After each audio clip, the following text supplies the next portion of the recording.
Armand le chocolatier semble destiné à réaliser les rêves de ceux qui l'entourent. Arrivera-t-il à réaliser le sien?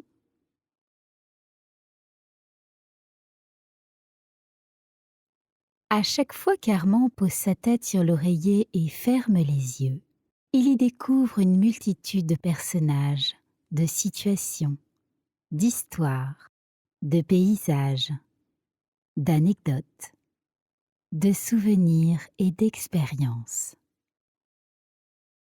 La plupart du temps, les images qui lui viennent à l'esprit sont mélangées les unes aux autres, sans suite logique ni chronologique.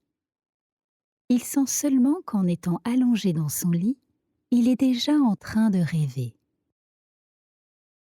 C'est ainsi qu'il s'endort à chaque fois, témoin d'une succession d'événements qui donnent lieu à des moments aussi chaotiques que réconfortants.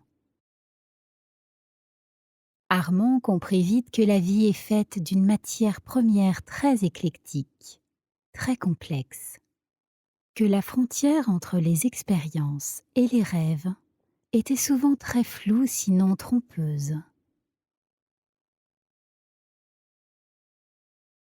Armand se laisse souvent emporter par ses rêves lorsqu'il travaille dans sa petite chocolaterie.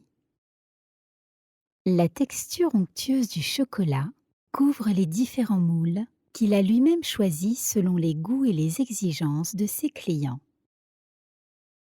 L'un de ses clients, un petit garçon, Daniel, qui vit seul avec sa mère, est fasciné par la conquête spatiale suite à un documentaire qu'il avait vu à la télévision. Chaque nuit avant de s'endormir, il rêve qu'il est un astronaute et qu'il embrasse sa mère avant d'embarquer dans son vaisseau spatial pour une nouvelle odyssée à la recherche de nouveaux mondes.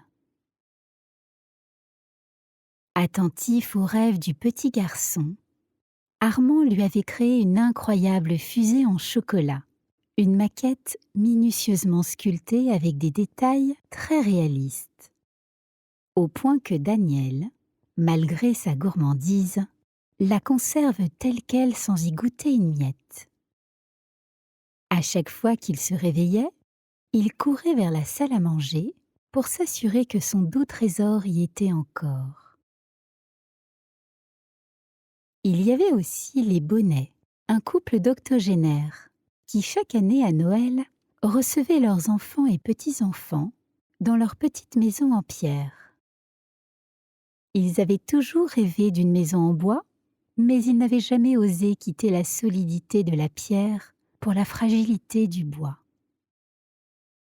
Armand, attentif, pensa tout de suite à eux quand il vit un moule représentant une petite maison en bois, dans la vitrine d'un magasin spécialisé du village voisin. Ce fut un succès. Chaque année à Noël, les Bonnets lui commandaient une douzaine de maisons en chocolat qu'ils offraient à leurs enfants et petits-enfants. L'école du village où vivait Armand avait parmi ses professeurs Mademoiselle Lombard, professeure de musique passionnée, qui chaque année organisait un orchestre avec tous ses élèves. Elle prônait l'importance de l'éducation artistique, convaincue de son caractère indispensable dans la construction d'une société plus égalitaire, sensible et tolérante. C'est pour cela qu'elle ne laissait aucun enfant à l'écart dans son orchestre, quel que soit leur niveau. Mademoiselle Lombard, d'une patience infinie, passait des après-midi entières au domicile de ses élèves, leur apprenant les bases de la musique et leur transmettant ses connaissances sur tous les instruments. Ses ressources étaient inépuisables. Une après-midi, elle se présenta chez l'un de ses élèves, portant avec elle une boîte, sous le regard surpris de l'enfant. C'était un projecteur. Elle sortit un drap blanc de son sac et l'accrocha comme elle put entre les portes d'un placard. Elle ferma les volets afin de plonger la pièce dans l'obscurité et alluma l'engin. La magie se mit en marche. L'élève s'était assis par terre et attendait de savoir ce qui allait se passer. Ses yeux brillaient de curiosité dans l'obscurité. Le film commença.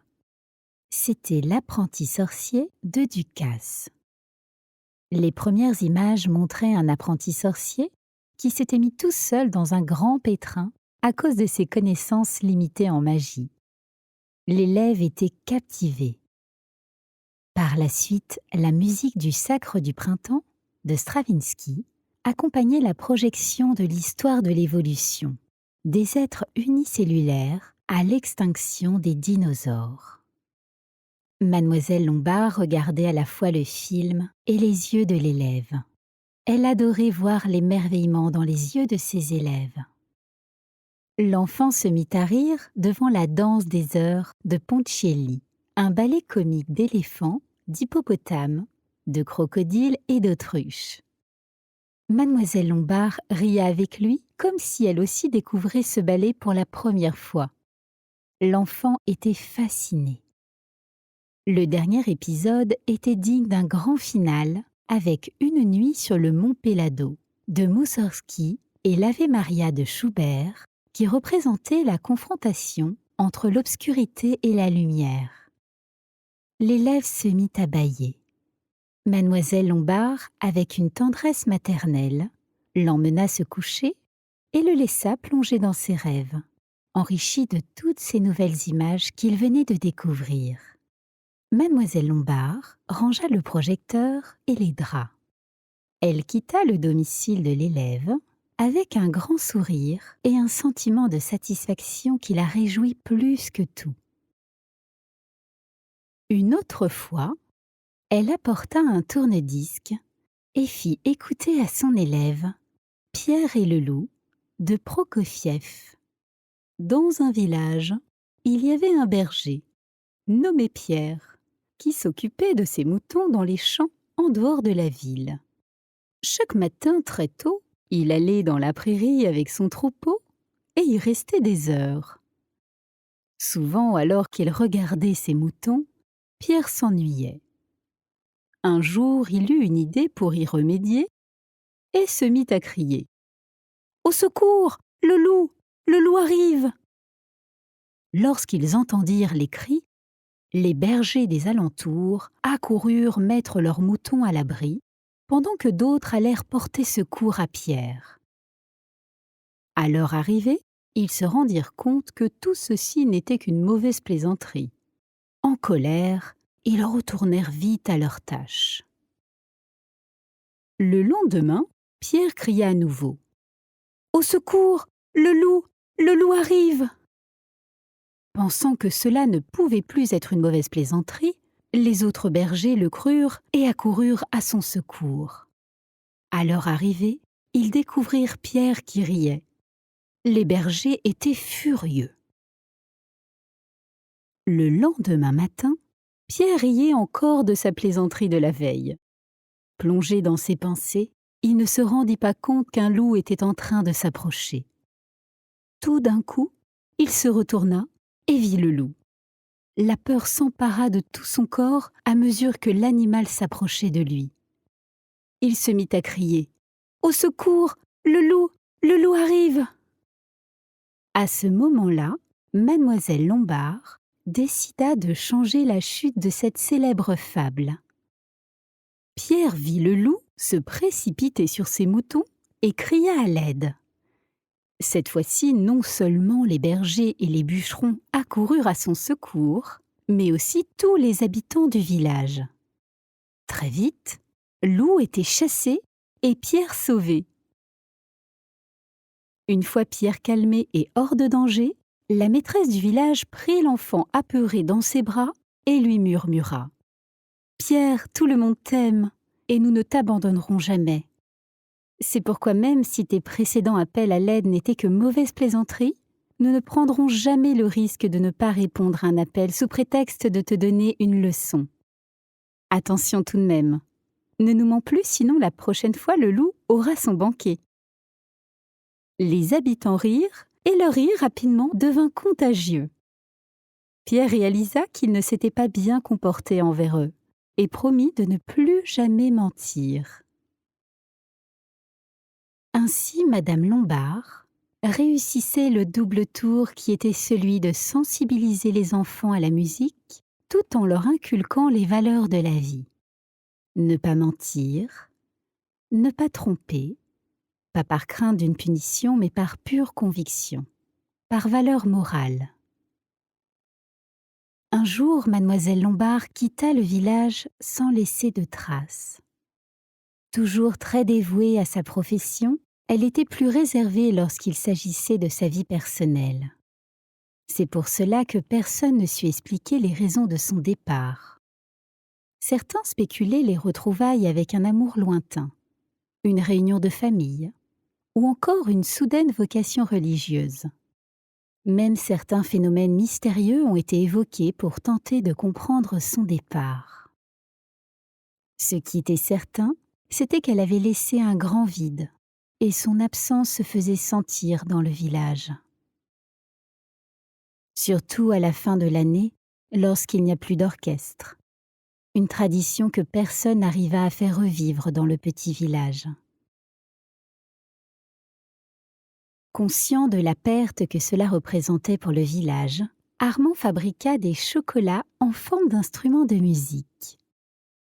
Les mêmes instruments que Madame Lombard avait appris à jouer aux élèves avec tant de passion. Tous les élèves reçurent leur instrument et se rappelèrent ainsi de leur cher professeur. Pour Mademoiselle Lombard, Armand réalisa un grand cœur en chocolat. Il le gardait dans le tiroir de sa table de nuit comme son plus grand trésor. Les années passèrent. Armand avait maintenant les cheveux gris et avait fermé sa chocolaterie. Il vivait une vie sans joie. Chaque fois qu'il se promenait dans le village, tous les habitants le saluaient avec gentillesse et il leur souriait en retour. C'était son seul bonheur.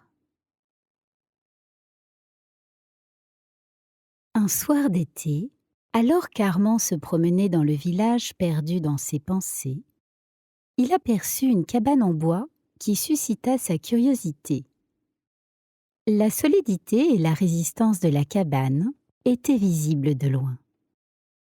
Surpris, Armand continua de contempler la cabane.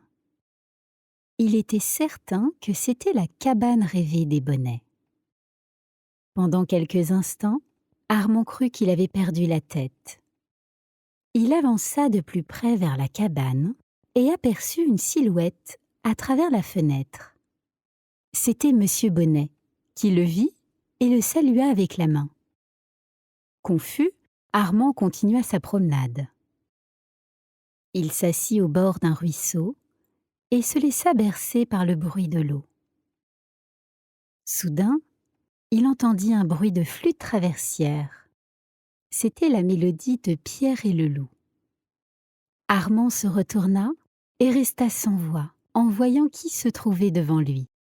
Mademoiselle Lombard. Son visage était identique à celui de ses souvenirs.